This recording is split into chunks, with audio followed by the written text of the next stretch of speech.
a todos y todas otra vez.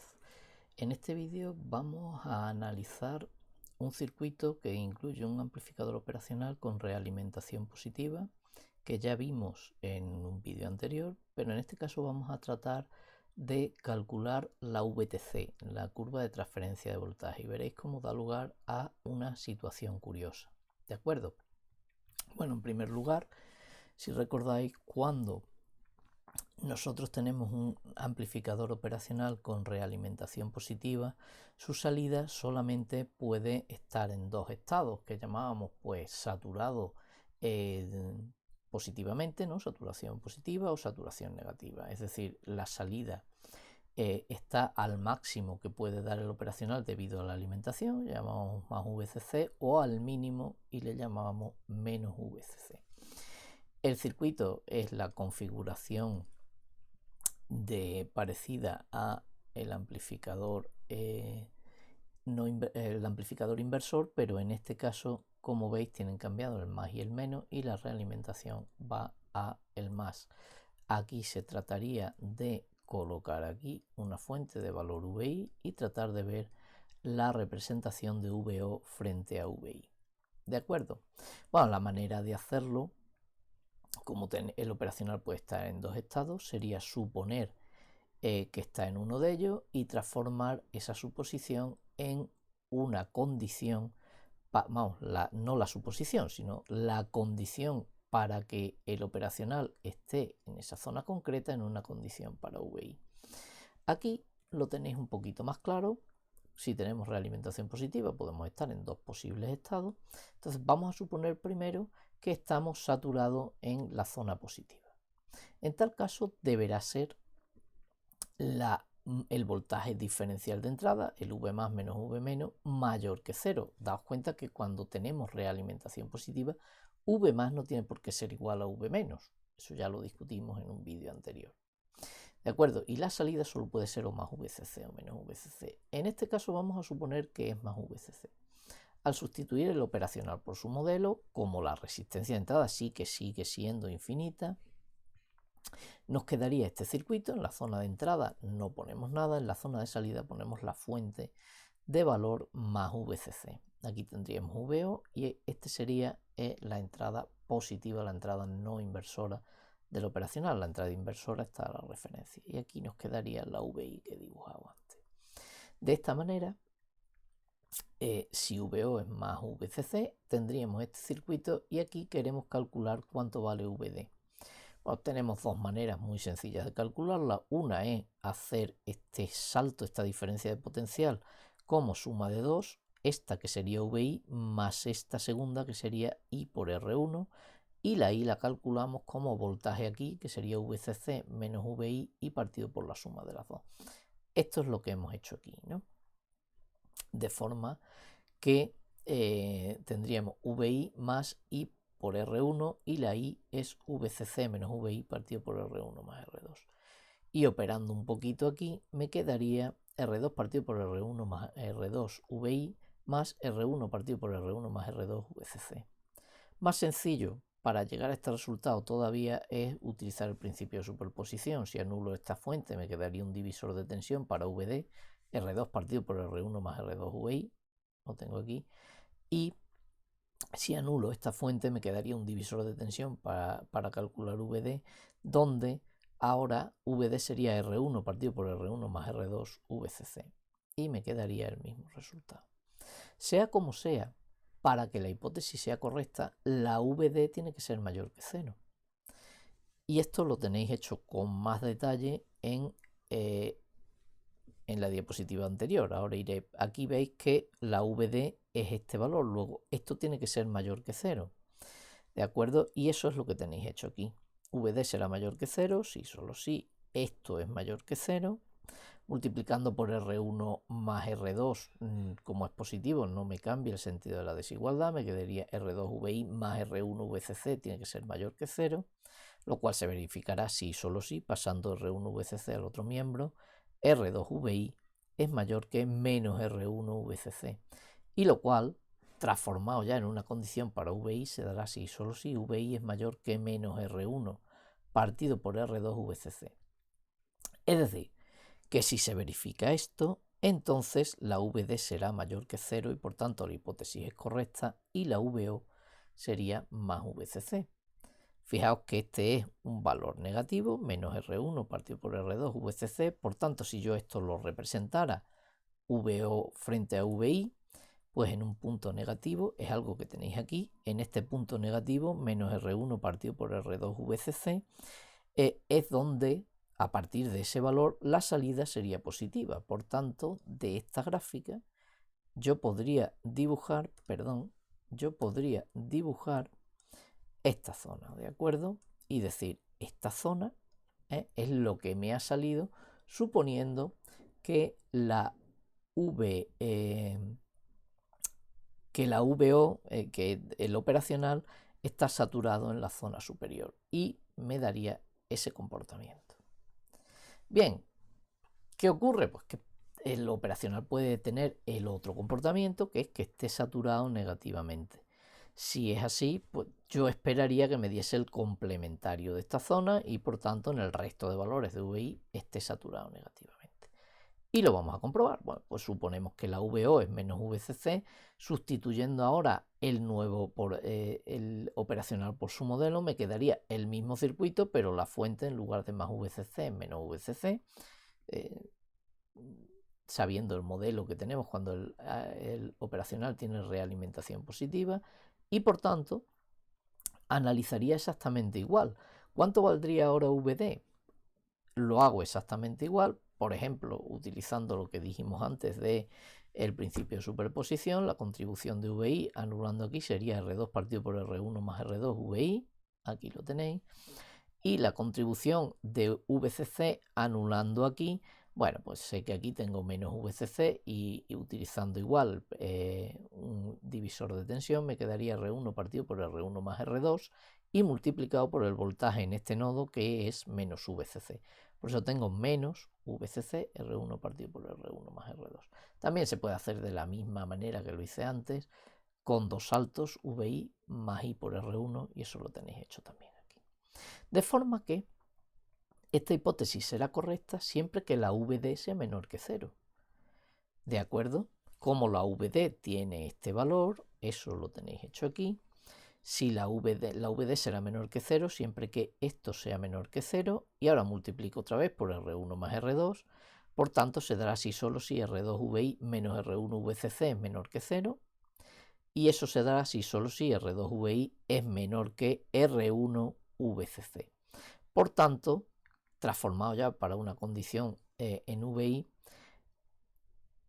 esto, VD será menor que 0 si solo si VI es menor que R1 partido por R2 VCC. Por tanto, como conclusión de este análisis, yo saco que si VI es menor que R1 partido por R2 VCC, la hipótesis es correcta y cuando voy y lo represento me doy cuenta de que no me ha salido el complementario exacto de la condición anterior, sino que siempre que esto es un valor positivo, por tanto, siempre que el voltaje de entrada sea menor que este valor positivo, es decir, en todo este rango de valores que tenéis ahí, la hipótesis sería correcta y por tanto la salida estaría en menos VCC. Y entonces cuando uno dice, se da cuenta que hay un rango de valores, todo este rango de valores que tenéis aquí de VI en el que la salida podría ser más VCC o menos VCC y la hipótesis sería correcta. ¿Cómo podemos ver cómo se interpreta esto en el funcionamiento de este dispositivo, de este disparador de Smith? Bueno, pues imaginaos que partimos de un punto en el que la salida es inequívoca e inequívocamente menos VCC. Por ejemplo, un punto por aquí, ¿no? Bien, si la salida es menos VCC, estaríamos en esta zona, ¿no? Por tanto, estaríamos en un punto en el que este modelo es el que funciona y en el que la VD es menor que 0. Y si yo empiezo a aumentar el valor de VI, ¿cuándo me cambiaría el comportamiento? Hombre, pues el comportamiento, mientras la VD sea menor que 0, en principio mi hipótesis se verificaría. El comportamiento no me cambiaría hasta que la VI pase a ser mayor que R1 partido por R2 VCC, en cuyo caso la VD pasaría a ser mayor que 0.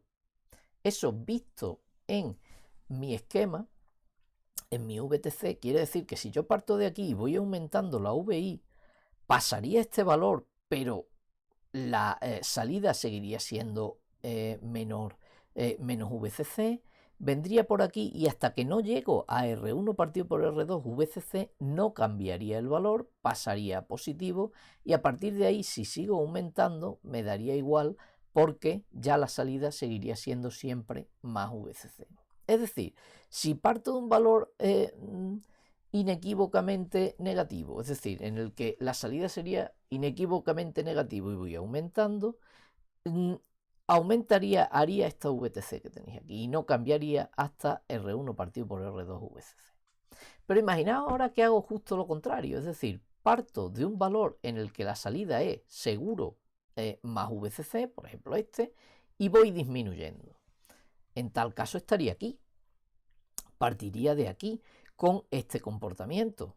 La VO sería más VCC, tendría que la VD sería esto y seguiría siendo mayor que 0 siempre que la VI sea mayor que menos R1 partido por R2 VCC. No cambiaría el comportamiento hasta que la VI no se me hiciera menor que esto. Si lo veo sobre la gráfica, quiere decir que vendría por aquí, iría disminuyendo la VI, pero pasaría este valor y como la VD sigue siendo mayor que 0, no cambiaría el comportamiento, sigo disminuyendo VI y solamente cuando la VI se me hace menor que este valor, es decir, cuando la VI cambia aquí el comportamiento, la VD cambia y entonces cuando cambiaría el comportamiento del operacional y pasaría a estar en su otro estado. Es decir, vendría por aquí y justamente aquí sería donde se produciría el cambio. Si sigo disminuyendo ya el voltaje seguiría siendo menos VCC. Por tanto, ¿eso qué quiere decir? Pues que en esta curva, si yo parto de un estado en el que el operacional tiene salida negativa y voy aumentando, iría por aquí. Pero si parto de un estado en el que el operacional tiene salida positiva y voy disminuyendo, vendría por aquí, produciéndose lo que se conoce como una especie de ciclo de histéresis. ¿De acuerdo? Este comportamiento, bueno, en principio parece un poco irregular. Fijaos que lo podemos comparar con el comportamiento del operacional sin realimentación, que sería cuando subo cambio en 0 y cuando bajo también cambio en 0.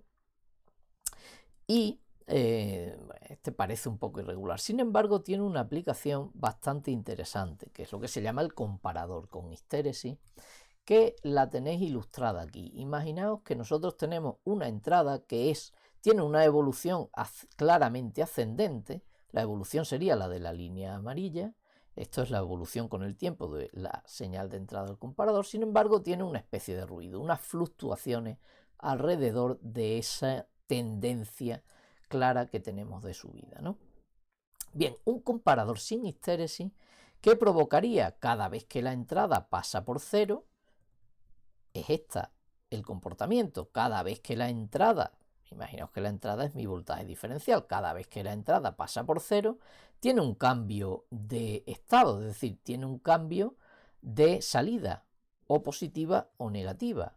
¿Eso qué provocaría? Bueno, pues que en este primer paso por 0 pasaría de negativo, la entrada es negativa, pasaría de negativo a positivo.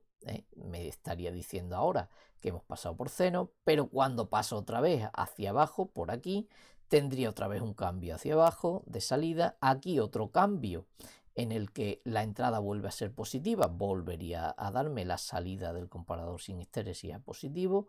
Aquí vuelve a haber un cambio, volvemos a negativo, aquí vuelve a haber un cambio, volvemos a positivo y como ya no hay más pasos por 0, ya no hay más cambios, quedaría la salida positiva. ¿Eso qué quiere decir? ¿Qué problema encontramos aquí? Hombre, no hay ningún problema, tenemos todos estos pasos por 0, pero sí que justamente en el punto donde nuestra señal con nuestra tendencia debido al ruido bueno, por el punto por donde pasa por cero, debido a estas fluctuaciones, podría no ser ruido, pero debido a estas fluctuaciones, pasa varias veces por cero y tenemos varios cambios en la salida del comparador.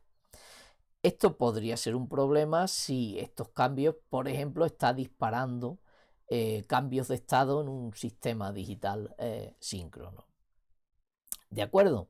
Sin embargo, ¿qué pasa si el comparador es un comparador con histéresis? Y estas líneas verdes discontinuas que os he puesto aquí en horizontal estaría representando estos dos valores. Es decir, el comparador no cambia en cero cuando la entrada es cero, sino o bien cuando la entrada es R1 partido por R2 VCC si va subiendo, o menos R1 partido por R2 VCC si va bajando. Y esos dos valores son los que he representado aquí. Claro, ¿qué ocurre?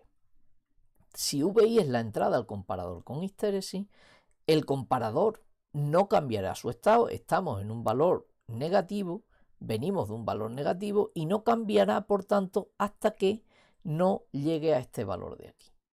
Claro, ¿qué ocurre? Que cuando alcance este valor de aquí, os dais cuenta, la salida es negativa hasta que alcanza ese valor de ahí. Cuando lo alcanza, cambia la salida a más VCC. Pero entonces, para poder cambiar, hemos cambiado la salida a esta zona. Para poder cambiar a esta zona, resulta que tenemos que alcanzar el voltaje este de menos R1 partido por R2 VCC. Es decir, que una vez que salta aquí, para poder saltar tendría que cruzar la entrada esta señal de aquí, este valor de aquí. Y como veis, la señal al estar variando no vuelve a alcanzar ese valor. Por tanto, solamente se produce un cambio en el comparador con histéresis.